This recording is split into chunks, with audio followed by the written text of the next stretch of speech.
What's going on, guys? xJinx here, or OrbitJinx, depending on where you're watching this. And I got some Battlefield 3 gameplay, almost said 4, on the PC, my PC, by the way, obviously. I'm running on 2-year-old hardware, which is outdated by many standards, so that's why it's kind of laggy. Um, I'm able to run this on ultra normally, like running 50 frames per second, just normally playing the game, and like 20 plus when recording, so it really drops down my shit whenever I'm recording. So, but it's still manageable. I can still play, and I'm not the best, so please don't mind my noobiness. Like, I really suck at this game. I wouldn't say it's not my type of game. I really like the game. It's just like my skill set doesn't apply in this game at all. I'm more of a Russian run and gun, shoot everything. That's why Call of Duty appeals to me. That's why I'm really good at Call of Duty. I'm more of the shoot everything in your sight type of guy, fast paced, and this isn't the type of game for that. But anyway, that's not what I want to talk about. I want to talk about E3, the Xbox One, and the PS4. And I just want to get straight into the facts here and my opinions on it. The Xbox One will be coming out in November 2013. That has been set in stone, but there's no like exact date. It's not going to come out like the first, most likely. It's going to come out sometime in November. We just don't know the day. It might be the 20th, might be the 31st. Does November have the 31st? I'm pretty sure it does. Might come out the 1st, might come out the 31st, even if there is a 31st, I don't fucking know. And next one is, the Xbox One is going to be $500. That's half a grand, and that's $200 less than I built my gaming PC with, which is budget, $700. And I think that it's a little bit too pricey, considering the PS4, which I'll get into, is $100 cheaper. I know, like, the $100 is added on because of the new Kinect 2, which I think is what they called it, and like there's a bunch of features that are just like jammed into it that actually make this more expensive. So I can see why it is more expensive than the PS4, but $500 might cause it to not really sell well because not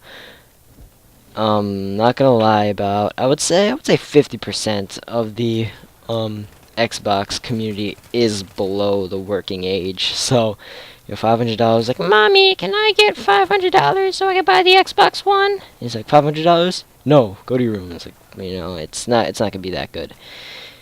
Next one is TwitchTV broadcasting is built in, and this also adds to the price. All you really need to say is Xbox broadcast, and it'll immediately connect to Twitch TV and broadcast your game, and you can record your commentary through your Kinect or your headset. And it's not really set in stone if it's only the connector or if it's the headset and the Kinect. If it's only the Kinect, then that'll just be shit. If you ever played with a person who's talking through a Kinect mic, it's not that good. Unless they really amped up the Kinect mic for the new Xbox, it's not going to be that good, and not really good commentary. And with that, they have a new InGame DVR, which will basically allow for like really quick clips of, let's say you got a really nice trick shot 360 no scope in Call of Duty Ghosts, and you want to share with your friends.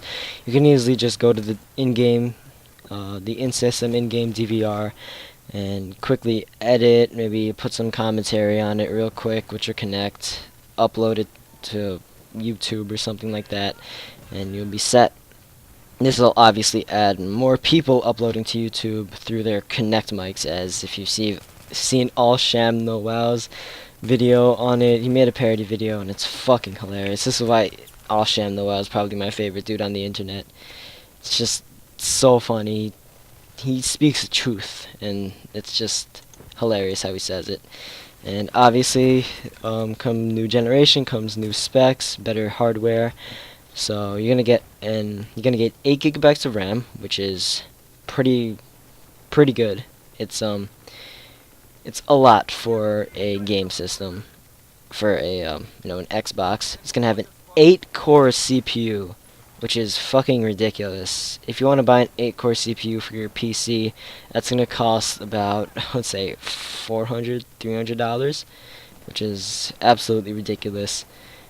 And we're not really sure about the graphics card, if the Xbox will have its own, like its own separate graphics card.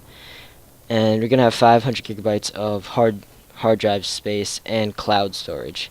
And that's a lot. You can, like I'm running on 128 gigabyte hard drive for my Xbox, and that runs out pretty fast. You know, I have a lot of demos, a lot of installed games, and 500 gigabytes is a lot. It's how much I have on my PC also, and it's gonna suit you well. That's probably gonna last you the lifetime of the Xbox One, which is saying something.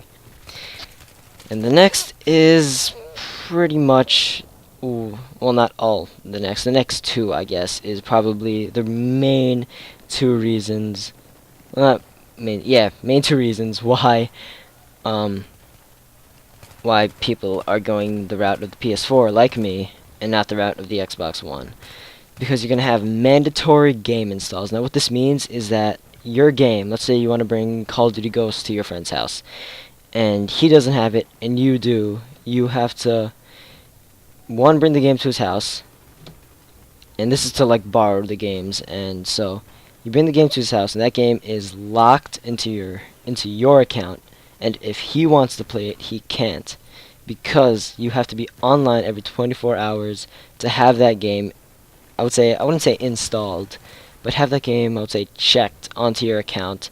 It says it's your game, it's real, and I'm pretty sure this is to lessen counterfeiting games, I'm guessing, because it's the only logical explanation why they'll do this. So if you want to go over to your friend's house, you have to literally bring the game.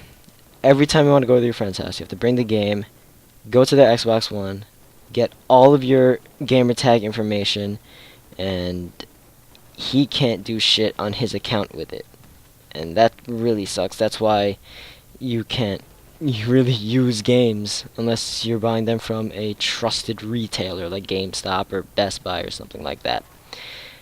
The next one is like I said, you have to be online every 24 hours, which is pretty bad. It's not really always online, but you have to like be online every 24 hours in order to play a game, which for most people, it's 2013 right now. Mostly everyone in a first world country has an internet connection, so it's not going to be that bad, but it's still a major inconvenience for those few people who haven't. I myself have Verizon Files, and it's a gamer's wet dream to be able to go 100 up, 100 down, which is pretty good. It's not backwards compatible, which is kind of sad. You know, PS3 and Xbox 360 have already done away with this, so that's not really that much of a shock. And the new Kinect integration, obviously, it was one of the main focal points in their very first press conference, and it's basically all the new features that you can just like pull out by using your hands. You can be like Xbox broadcast, like I said before, Xbox off, Xbox search, blah blah blah, and it's basically just a whole shit fuck of Kinect integration that is going to be in games and also when you're on Xbox One. Smart Glass is also something that's been coming out too, and Smart Glass has actually been out for a while now. If you guys don't know what it is, it's an app on your phone that allows you to control your Xbox. And I just got a message on Xbox.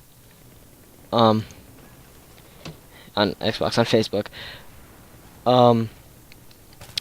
So yeah, it basically controls your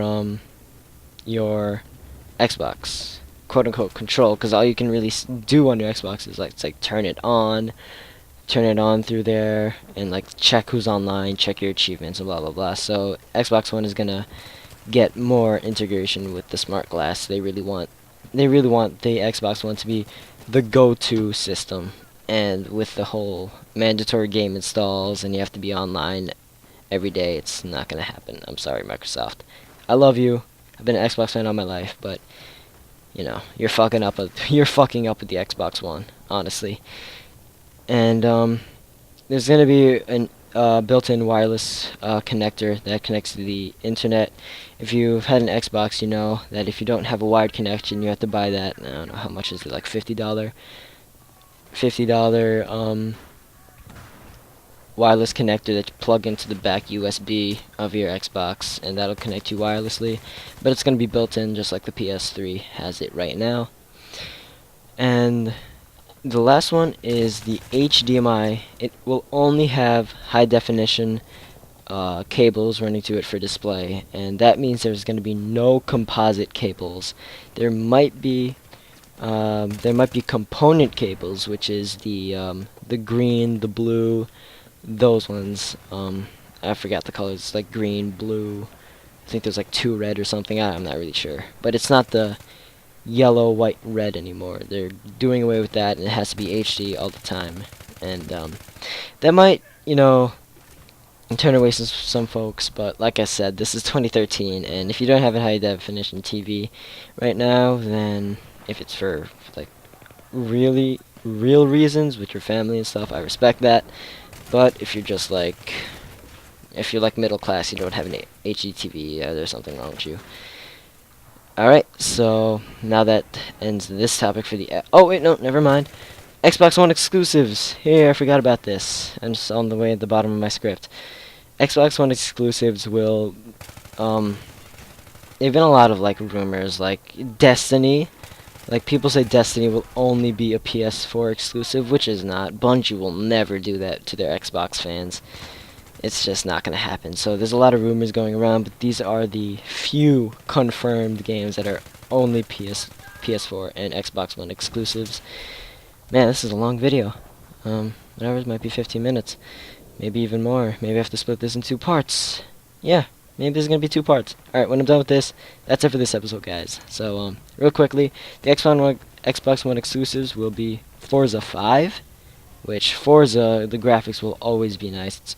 Forza has always been over the top with the graphics. You can see like the dirt specks from your tires. Like, it's going to be really nice. Minecraft Xbox One Edition, it's also going to be an exclusive, just like it is on the Xbox 360. We all saw this come in Minecraft. There's like, I don't know, like 10 billion players playing it right now as I speak on the Xbox, and even more on the PC. So obviously it has to come out for Xbox One. Dead Rising 3 has also been a confirmed exclusive, at least I think. Don't quote me on that. And Dead Rising 3, it's going to be able to handle even more amounts of zombies on screen than it did on the Xbox 360, so prepare for more chaos with that. Rise, Son of Rome has also been kind of confirmed. I'm not really sure on that. Rise, Son of Rome, if you didn't see the press conference, it's basically this, like, obviously Roman times, you're like a general or something. And I'm not really a story, but it looks really cool. It's really action-packed. You have a lot of quick-time events, and it looks really interesting.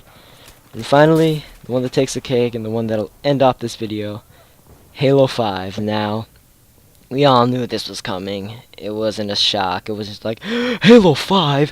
What? It's nothing like that. We all saw it coming. They teased, I think it was like a minute trailer of just Master Chief in the desert, and then this big-ass shit just comes out of the sand. And you see Master Chief with his badass cloak, and that's Halo 5. Obviously, it's going to come out for the Xbox One as an exclusive, and I can't really say how the graphics are going to be, considering it wasn't real gameplay like Dead Rising 3, Rise, Minecraft. Minecraft's graphic doesn't really count, and Forza 5's was, so I can't really say how good the graphics are, but I'm pretty sure, I just got like 5 texts, but I'm pretty sure it'll be top notch. It'll be top.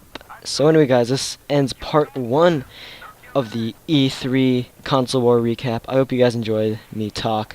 My mouth is very, very dry, and my throat is starting to hurt. So anyway, guys, I thank you for watching. Stay tuned for Jesus Christ. Stay tuned for part 2. There you go. And I guess I'll see you later. Peace.